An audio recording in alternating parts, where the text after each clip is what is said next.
So hi guys, here we are again talking about coaching. As always, I'm here with Yannick and with Sivash. Hello. And today we're going to be speaking about your niche.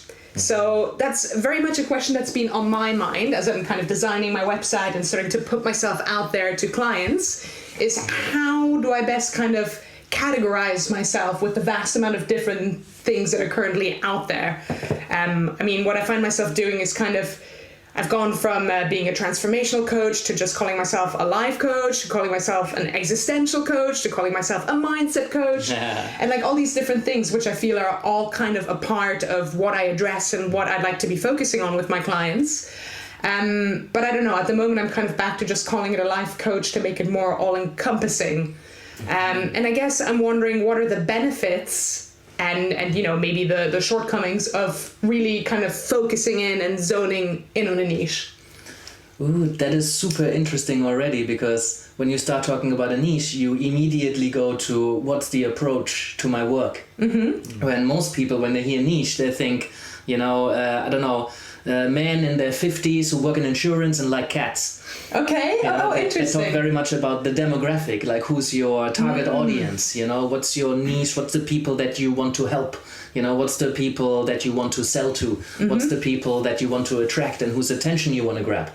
You know? Interesting, yeah, I guess that's looking at it from the other way around. Yeah. But it's super good that you already open up another perspective on niche. Okay. Because if you think only about demographic, if you only think about who are the people that I want to work with, the general idea is very useful. It's like if you say, hey, you know, somebody might turn around, or 10 people might turn around, or nobody might turn around. But if you say, hey, John, you know, John will turn around. If you say, hey, you in the yellow shirt with the pink shoes, you know, if that person is there, they'll definitely turn around. And then you have their attention. Okay. And I think that's one of the main important bits around niching, is that it allows you to get people's attention much more efficiently than you would usually if you just kind of put something out in the ether. Yeah. If you say, hey, you know, I help people achieve what they want. You know, it's very generic. So it's going to talk to everybody. Yeah. But it's not going to talk to anybody very specifically. Okay, so we're using niche more in the sense of like your target audience? Mm-hmm. So I get it. That depends. When I work with clients, I always try to elevate that. Not necessarily away from the demographic, but also including the niche can be many things. It can be your demographic. It can be the people, you know, who are very specific and what we just talked about. It can be your approach. You know, an existential coach is a particular niche. It's your approach to your work. It's quite unique. You know, it can also be who you are as a person. You know, you as a person are a niche. I know several life coaches. They're just life coaches. You know, not just life coaches, but it's very broad, very generic. They work with a broad range of issues, and they're not saying, you know, any kind of specific things. But they're such characters that when you talk to them or you see them speak, you relate to them, you know? And so that can be your niche also. Okay. Or the fourth one, it can be a very specific problem that you're addressing, or a very specific desire or goal that you help people to achieve. So when you say, I'm a coach who helps people with burnout, or you know, to recover from stress, or you know, I help people quadruple their income or build a business. You know, it's a broad demographic. It could be anybody who's running a business. But it's very specific around the goal that they have, or the problem. What are you trying to avoid, or what are you trying to achieve? So it can be the demographic, it can be your approach, it can be a very specific problem or a goal, and it can be you as a person. And I think if you elevate your idea or perspective on niche to go beyond demographic or beyond the approach, then you can niche in many different ways. Okay, nice. That's usually the first thing I kind of give people. Yeah. Okay. What do you think, Tuish? Well, I think it's such a big topic, right? My first thing is like, well, when I talk to coaches, I think I really look at where they are, right? And I think this is something that, for me, like the easiest way to describe it is like, it's like a relationship, right? Often people think it's like a marriage. Like if I choose something, I have to stick with it for the rest of my life. But it's actually more something that you can choose for a certain amount of time, and you can change it over time. Right? I wouldn't recommend changing it every day, but changing it, like maybe you can change it every 3 months, 6 months. You can reevaluate am I still aligned? Do I enjoy doing this? And I like what Yannick said. It's about you can approach it from so many different perspectives, right? And just before you go there, like I just want to underline what you just said, because that's the main thing that coaches tend to be really scared of. You know, it's like, oh, once I pick my niche, I cannot go back. Okay. Once I say I have this approach, or once I say I help those kind of people, and I do all these marketing materials and I write copy for my website, you know, yes, it involves a certain amount of work to focus what you do to a specific group of people, for example, or around a specific problem or goal or desire. But it doesn't mean that you can't change it. Of course, yeah. Yeah, exactly. And I think, for most coaches that just get qualified, it's probably good not to, and this is a personal opinion, don't want to say what's right or wrong, but it's probably good not to niche too, narrow down too much, because all of a sudden, you make it really difficult. You have to be really good at your marketing to get to that right person. Right, so in the beginning, I would really recommend, coaching a lot of different people and then seeing what you enjoy, right? For me, personally, I've always had another approach is actually looking at not just looking at the demographic, but they're looking at the psychographic. Like, that's the right word, but it's looking more at who they are as a character. Okay. Right? So more like working with people that have a growth mindset, working with people that, take ownership, working with people that have fun and coachable.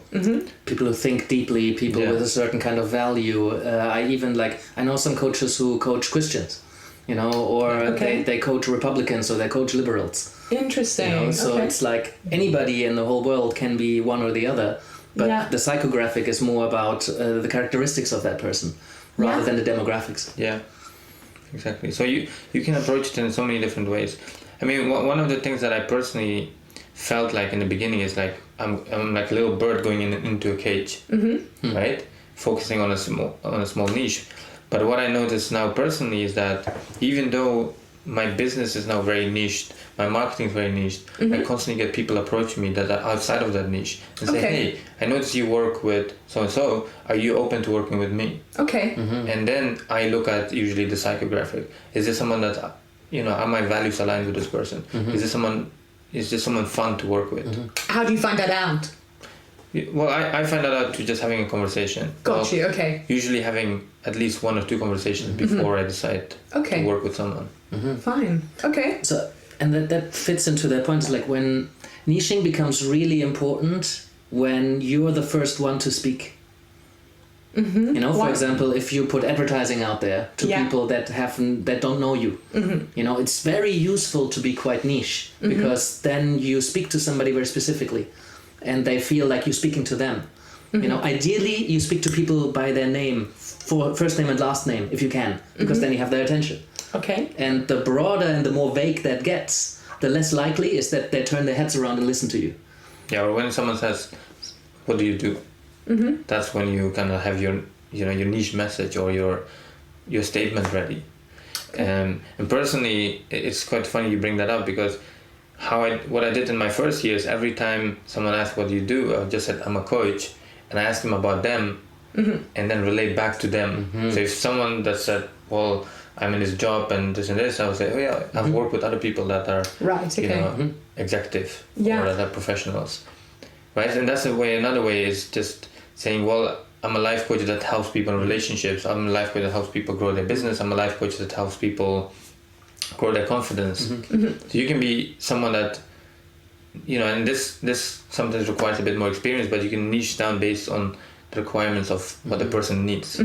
Absolutely. Right? And when you know that, or when you find that out first, then you can position what you do as a coach in relation to what they've just told you.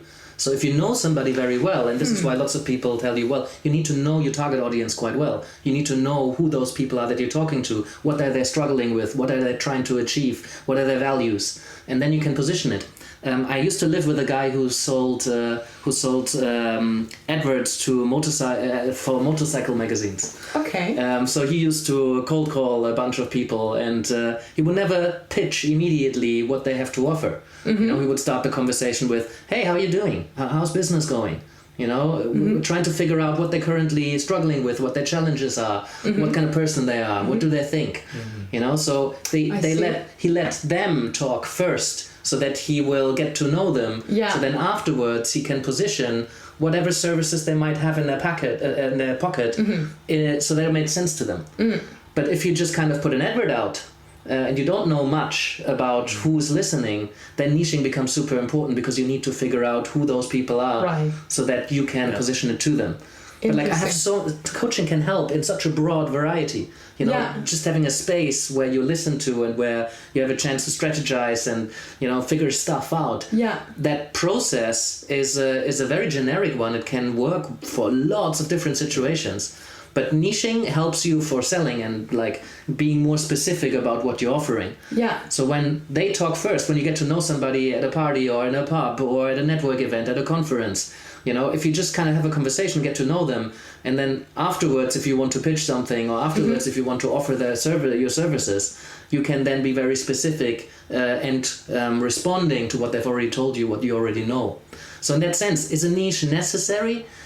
Yes and no. Depends what kind of context you're in. If you're speaking first, it's really helpful to niche. And it's an interesting question of, can you niche too much? And I fully agree with Siavash. Like in the beginning, it's helpful to coach a lot of people and figure out who do you want to help. And what I often ask is, think about clients that got the most out of the work and that you enjoyed working with the most. And ideally they're the same, but not necessarily. Sometimes you have a group of clients that emerges where like, oh, those kind of people or those kind of demographic or those kind of goals, those kind of problems, they seem to be getting a lot out of it. Or maybe I enjoy really working around that. And that's a likely niche for you that can emerge. You know, that's useful to focus on.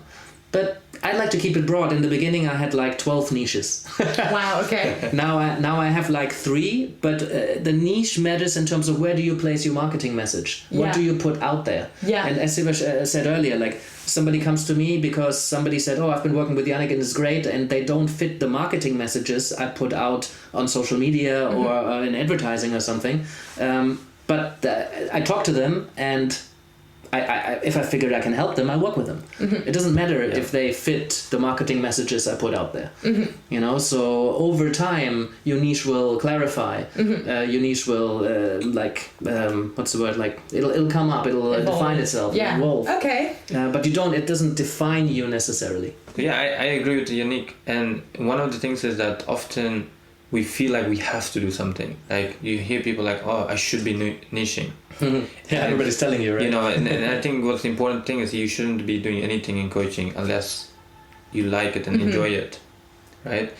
And it's really about your intention. If you get to a point where your business is growing and you want to scale, you want to do workshops, you want to do, you know, group coaching programs, create online courses, then I think it's a great idea to niche, because then, you know, like Yannick mentioned, you can get very clear on your marketing, right? Who do I help? What are their frustrations? What are the, you know, what's their fear? What do they want? What do they aspire to? So we can get really clear on the message, and when they read the message, that's like, hey, this person understands me, right? So we can really get to the heart of it, and especially in a world where there are so many coaches, you know, one way to stand out is by being really clear about your messaging. Okay. Yeah, I mean, I'm loving this conversation. I've gotten so much useful information out of that.